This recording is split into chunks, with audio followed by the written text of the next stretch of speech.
نحمدُ و نصلی علی رسولہ الکریم اما بعد فاعوذ باللہ من الشیطان الرجیم بسم اللہ الرحمن الرحیم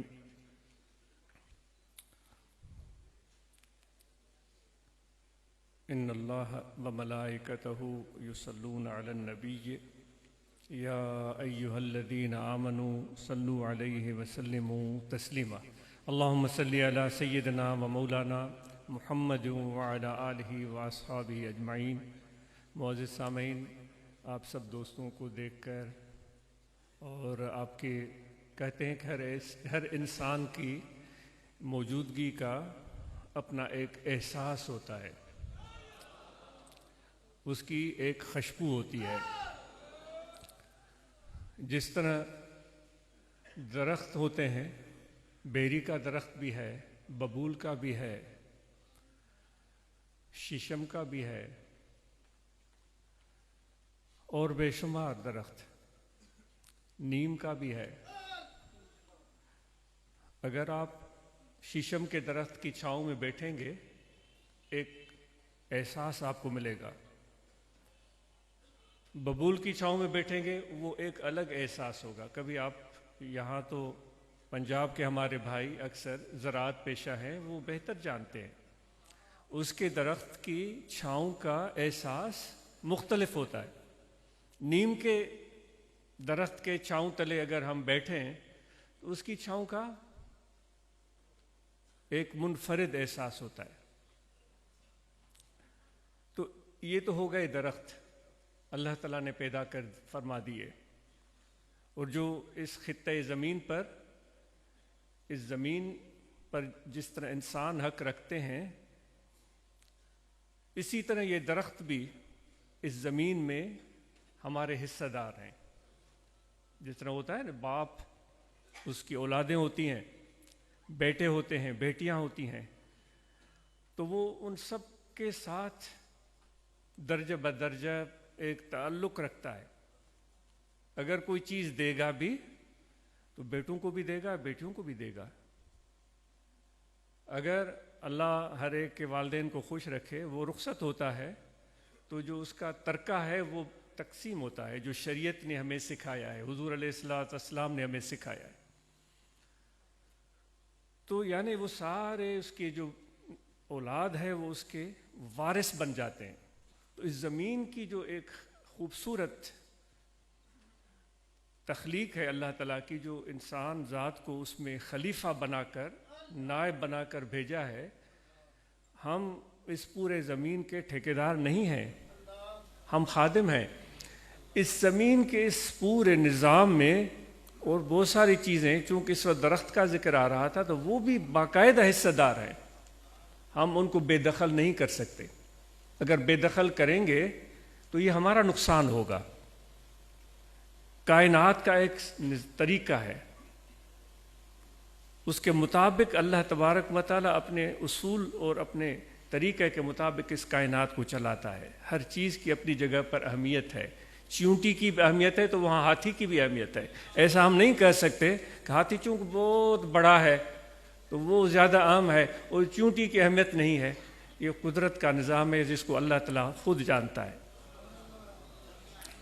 تو دوستو، ہر درخت کی چھاؤں کا اپنا احساس ہوتا ہے۔ اتنے پیارے پیارے دوست یہاں آئے ہیں تو ہر دوست اپنے ساتھ اپنی ایک الگ سی خوشبو لے کر آیا ہے، اپنا الگ سے احساس لے کر آیا ہے۔ جب آپ کی قربت میں عاجز بیٹھا ہے اور مجھے آپ نے اس نمایاں جگہ پر بٹھایا ہے اور عاجز آپ سب کو دیکھ رہا ہے، تو میرے دل میں ایک اچھا احساس پیدا ہو رہا ہے، ایک مسرت محسوس ہو رہی ہے، ایک سکون محسوس ہو رہا ہے۔ یہ اس لیے ہے کہ آپ کی شخصیت، آپ کے اندر میں ایک خوشبو ہے، ایک محبت ہے، ایک پیار اور احساس ہے۔ اس وجہ سے تو جو آپ محبتوں کے پھول لے کر آئے ہیں، ایک پیار بھرا احساس لے کر آئے ہیں، اس کے لیے آپ کا بہت شکریہ۔ ایسے قیمتی لمحات آج کی مصروف زندگی میں کہاں ملتے ہیں۔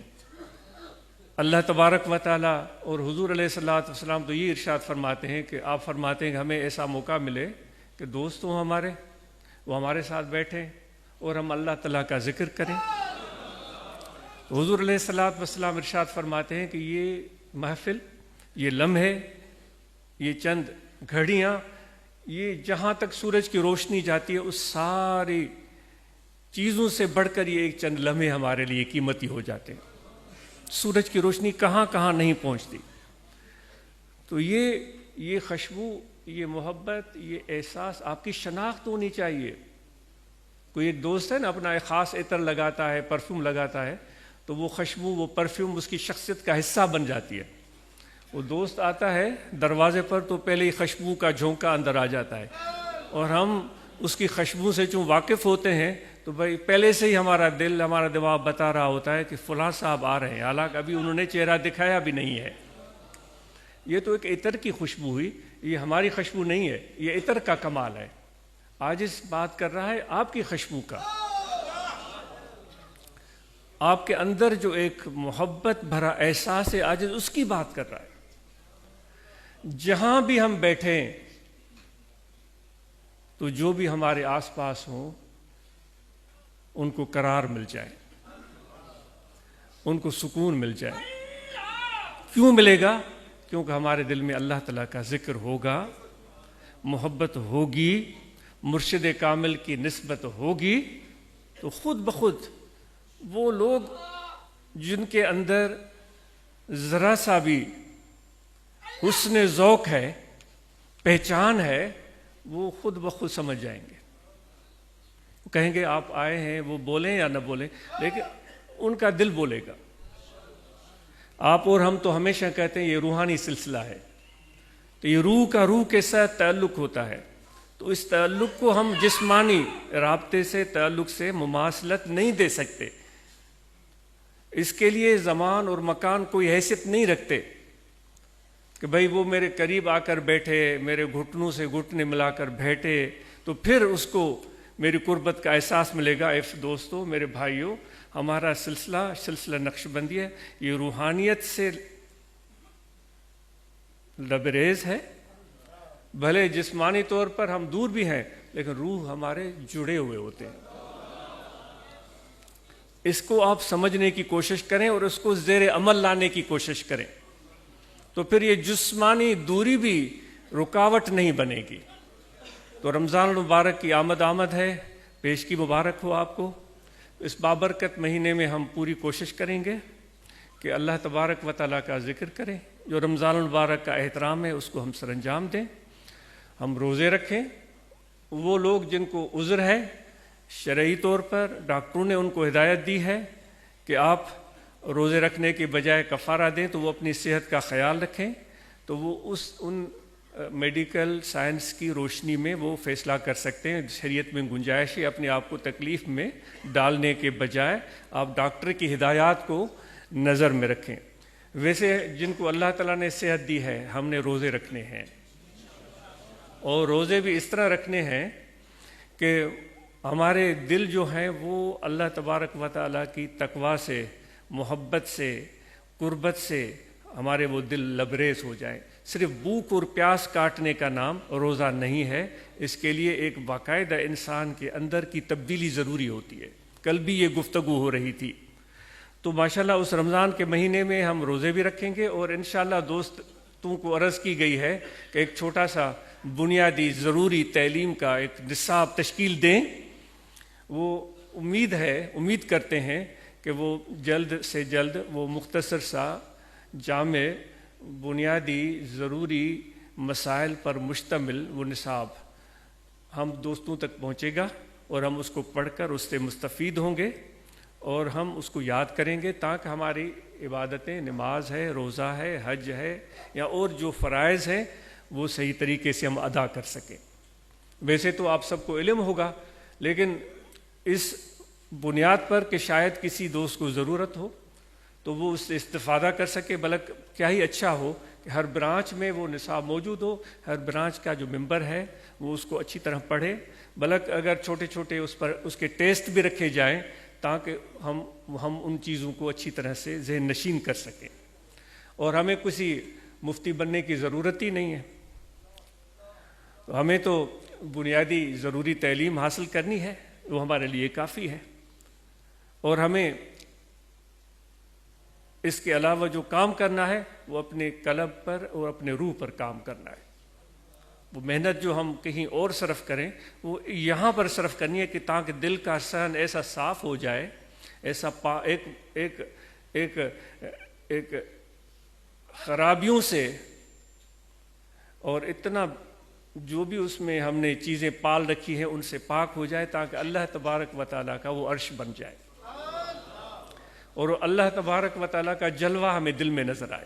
تو یہ رمضان میں ہمیں یہ کوشش کرنی ہوگی اور ہم کریں گے، علم بھی حاصل کریں گے اور اس کے ساتھ ہم یہ ذکر و مراقبہ سے مستفید ہوں گے۔ اور ساتھ میں آپ نے روحانی طلبہ جماعت کے دوستوں نے بھی رپورٹ پیش کی، جماعت اصلاح المسلمین کے دوستوں نے بھی رپورٹ پیش کی، جمعیت علماء کی بھی ملاقات ہوئی۔ ہم نے کوشش کرنی ہے کہ جو جماعت کا پیغام ہے وہ ساری یہ تنظیم کے عہدیداران اپنے اپنے حلقے میں اس کو بڑھائیں۔ جیسے رمضان کے مہینے میں علماء اس معاملے میں ہماری بہتر رہنمائی کر سکتے ہیں۔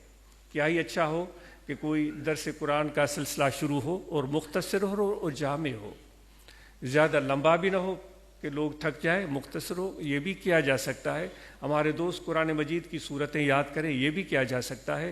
ہمارے دوست تجوید قرأت سیکھیں، قرآن مجید کی صحیح تلاوت، یہ بھی کیا جا سکتا ہے۔ یہ آپ کے شوق اور ذوق پر اس کا انحصار ہے۔ اور مثالی برانچز کی بات ہو رہی تھی تو بتایا گیا کہ کسی حد تک مثالی برانچز کا قیام عمل میں آیا ہے۔ دوستوں سے گزارش ہے کہ مثالی برانچز کی جو خصوصیات ہیں وہ کتنی 7 ہیں، 8 ہیں، 10 ہیں، جو بھی ہیں وہ ان کو آپ ترتیب دے کر اور وہ نمبر وائز لکھ دیں۔ ہر برانچ والے کو پتہ ہے کہ یہ 6، 7 یا 8 جتنی بھی خصوصیات ہیں جو خاص کام ہیں، اگر ہماری برانچ میں موجود ہوں گے تو یہ برانچ مثالی بن جائے گی۔ سب سے پہلی بات تو یہ ہے کہ وہاں قرآن مجید کی تعلیم کا اہتمام کریں، ہمارے بچے قرآن مجید پڑھیں اور وہاں باقاعدہ مراقبہ ہو، وہاں پر ہفتے وار اجتماع ہوتا ہو، وہاں بنیادی طور پر جو ضروری کتابیں ہیں ایک جس سے استفادہ ہم کر سکیں وہ موجود ہوں۔ وہاں جس طرح بھی ہمارے نوجوان جانے جانا بتا رہے تھے کہ ہم دوستوں کا میڈیکل جو ایک ضروری ٹیسٹ ہوتے ہیں بلڈ کے وہ ہم کرتے ہیں، یہ جو بھی اکوپمنٹس ہیں 2 یا 3 بلڈ پریشر چیک کرنے کے لیے، بلڈ ٹیسٹ کرنے کے لیے موجود ہوں۔ اور ویسے بھی ہم سب احباب آپس میں یہ وعدہ کر کے بیٹھے ہیں کہ ہم روزانہ واک کریں گے۔ ہم سب نے وعدہ کیا ہوا ہے 40 منٹ کی واک کریں گے، اور واک بھی ایسے ڈھیلے ڈھالے انداز میں نہیں، اتنی رفتار سے کہ ہمارا جسم گرم ہو جائے، تھوڑی مشقت کا عنصر اس میں شامل ہو۔ تو یہ حضور علیہ الصلوۃ والسلام کی سنت بھی ہے اور ہمارے لیے بہت ضروری ہے۔ بہت ساری بیماریوں سے ہم بچ جائیں گے، تو یہ ضروری ہے کہ ہم اپنی صحت کا دھیان رکھیں، خیال رکھیں، اور مثالی برانچز سے وفود بھی نکلیں، 2 یا 3 دوستوں کے وفود نئے علاقوں میں تشریف لے جائیں، وہاں یہ پیغام جو ہے طریقہ عالیہ کا پہنچائیں۔ خلفائے کرام سے گزارش ہے کہ آپ اپنی محنت کو بڑھائیں، نئے نئے علاقوں میں پہنچیں، اور ماشاءاللہ اللہ تعالیٰ نے آپ کو بہت بہترین موقع عطا کیا ہے اپنی صلاحیتوں کو، اپنے ہنر کو، اپنی خوبیوں کو اتنا بہترین طریقے سے استعمال کریں کہ نئے نئے لوگ جماعت کے اندر راغب ہوں، داخل ہوں، متوجہ ہوں اور وہ مستفید ہوں۔ جس طرح ہم یہ عرض ابھی دوست بتا رہا تھا کہ یہ ہم لمبا سفر کرنے جا رہے ہیں، اس میں جاری ہے ہمارا سفر، اور اس سفر میں انشاءاللہ ہم سب اکٹھے رہیں گے، اور یہ طلب اور جستجو ہماری قائم رہے گی۔ کوئی سرسوں پر ہاتھ کے تلوے پر سرسوں اگانے والی بات نہیں کی جا رہی ہے، یہ ایک پروسیس ہے، ایک سفر ہے جس کا بنیادی نقطہ ہے طلب، کہ مجھے چاہیے اللہ تعالیٰ کی محبت، مجھے چاہیے علم، مجھے چاہیے سلامتی، خدمت، اللہ تعالیٰ کی رضا۔ تو یہ سفر ہمارا جاری رہے گا، اور اس سفر کے کرتے کرتے اگر ہم مر بھی گئے نا تو ہم پہنچے ہوئے لکھیں گے، کہلوائیں گے، ہم پہنچے ہوئے کہلوائیں گے۔ تو اس لیے یہ جستجو، یہ محبت، یہ جوش دل میں رکھ کر اپنا سفر جاری رکھیں۔ کبھی بھی یہ نہ سمجھیں کہ میں تو فارغ ہوں، مجھے کچھ بھی نہیں ہے، میں کیا کروں۔ بھائی آپ، ہمارے مشائخ نے کہا ہے کہ سفر در وطن، 7 شرائط نقش بند حضرت عبدالخالق غشتوانی نے بتائے ہیں، اس میں ایک ہے سفر در وطن، یعنی بیٹھا ہوا ہے اپنے وطن میں، گھر میں، لیکن اس کا سفر جاری ہے۔ وہ جسمانی سفر نہیں ہے، روحانی سفر ہے، وہ اللہ تعالیٰ کی طرف، قربت کی طرف، اس کے حضور کی طرف، اس کا ہر قدم، ہر روز ایک نیا قدم آگے ہوتا ہے۔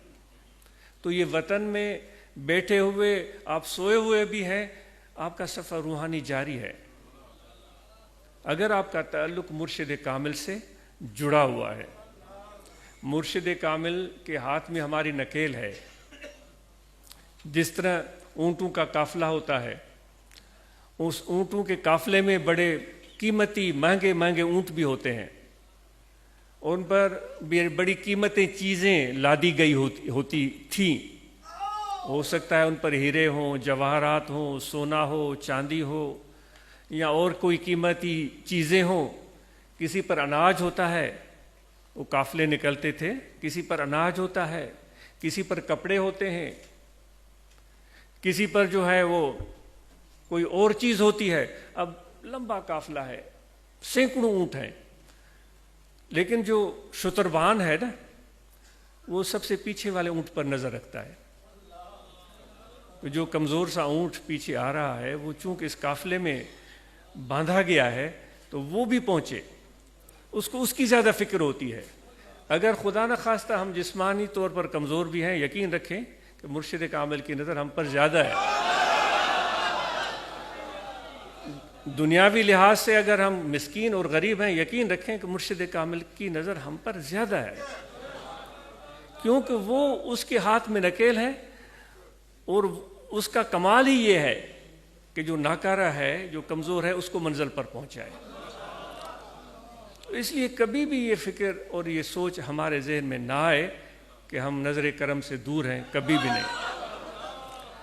ہماری محبت اور ہمارا تعلق، اس میں کمزوری نہیں آنی چاہیے۔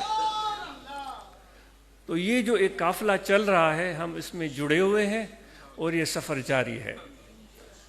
کیا یہ سفر جاری رکھنے کی ہمارے اندر اگر امنگ ہے تو پھر یہ بڑا خوبصورت سفر ہے، حسین سفر ہے، کیونکہ ہمارے جو شتربان ہیں نا، وہ بڑے کمال والے ہیں، بڑے عظمت والے ہیں، اور انہوں نے یہ سارے راستے دیکھے ہوئے ہیں، اور راستوں کی جو اونچ نیچ ہے اس سے بھی واقف ہیں۔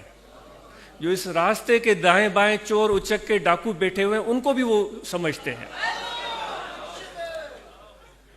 اور ان کے پاس طاقت بھی ہے، ان کے پاس صبر بھی ہے، ان کے پاس حوصلہ بھی ہے، اور منزل ان کے دل و دماغ میں موجود ہے۔ جب اس طرح کے قافلے میں ہم جڑ چکے ہیں تو پھر ہمیں کیا فکر؟ چغم دیوار امت را چو باشد چوت و پشتی باں، چغم از موج بہرا را چو باشد نوح کشتی باں۔ جب کشتی کا ملاح نوح علیہ السلام ہو تو کشتی میں بیٹھنے والوں کو پھر کیا فکر ہے؟ حالانکہ پانی کی کیا بلندی تھی، قرآن مجید فرماتا ہے کہ آسمانوں کو چھو رہا تھا پانی، لیکن نوح کی کشتی جا رہی تھی، نوح علیہ السلام کی کشتی جا رہی تھی، اور اس میں بیٹھنے والے پرسکون تھے، جانور بھی تھے تو وہ بھی پرسکون تھے۔ تو دوستو، آپ اور ہم اس چیز پر اللہ کا شکر بجا لائیں۔ دربار پر جو آوے جلدی مراد پاوے، دربار پر جو آوے جلدی مراد پاوے، منہ موڑ کر جو جاوے تو رستہ دراز ہے۔ کسی کو جانا ہے، کوئی زبردستی ہے نہیں، کوئی اور قافلہ اس کو پسند ہے، جا سکتا ہے، کوئی فکر نہیں۔ لیکن ہم نے تو اسی قافلے کو کے ساتھ جڑے ہوئے ہیں اور مرتے دم تک اس قافلے کا حصہ رہنا چاہتے ہیں۔ تو دوستو آپ اپنے اس کام کو ضرور جاری و ساری رکھیں، اور جماعت روحانی طلبہ جماعت کی جو خدمات ہیں ان سے ہمیں بڑی توقعات ہیں۔ نہ صرف وہ خود تعلیم کے میدان میں آگے بڑھیں گے، جس طرح یہاں تعلیم لکھا ہوا ہے تو تعلیم کے ساتھ ہنر بھی ہے، جس کے بارے میں ہم ہمیشہ عرض کرتے ہیں، تعلیم اور ہنر۔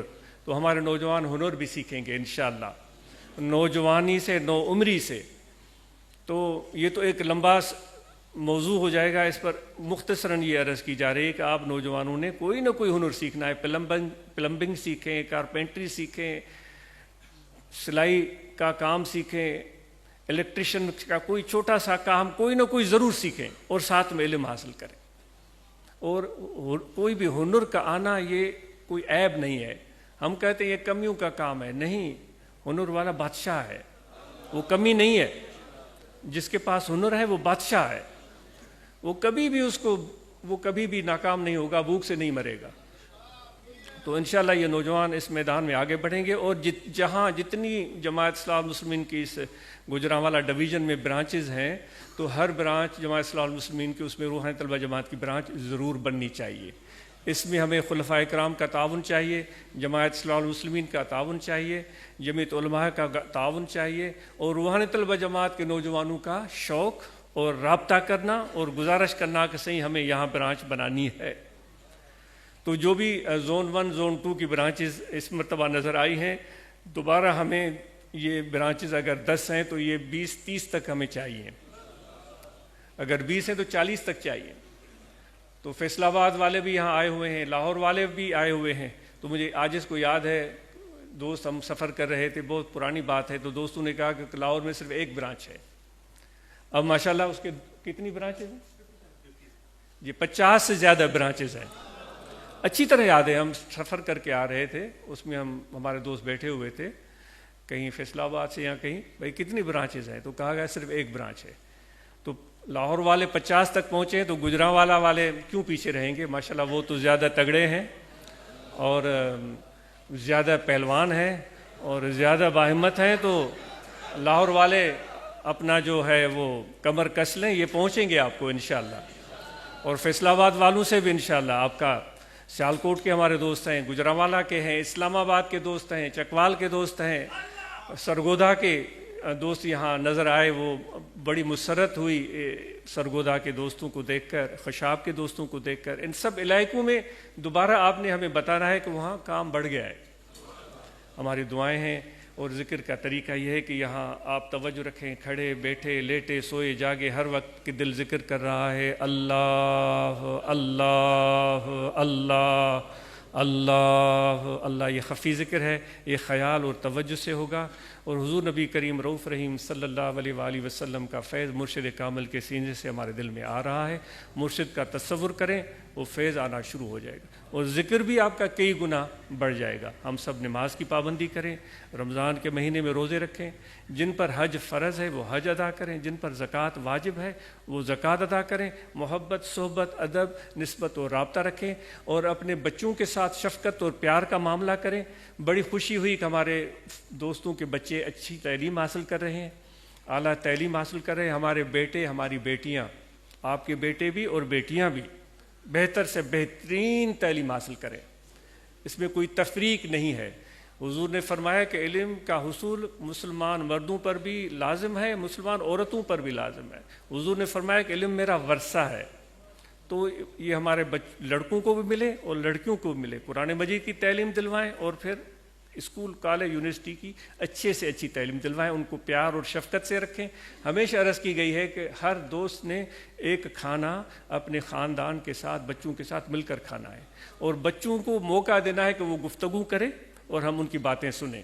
کبھی بھی ان کو احساس کمتری میں مت ڈالیں، یہ کیا بات کر رہے ہو، جو بھی بات کر رہے ہیں آپ سنیں، اور ان کو آپ بھی اچھی باتیں بتائیں۔ تو گھر کا ماحول، جب میاں بیوی کی آپس میں محبت ہوگی، اتفاق ہوگا، تو بچوں پر بھی اچھے اثرات مرتب ہوں گے۔ جزاکم اللہ خیر۔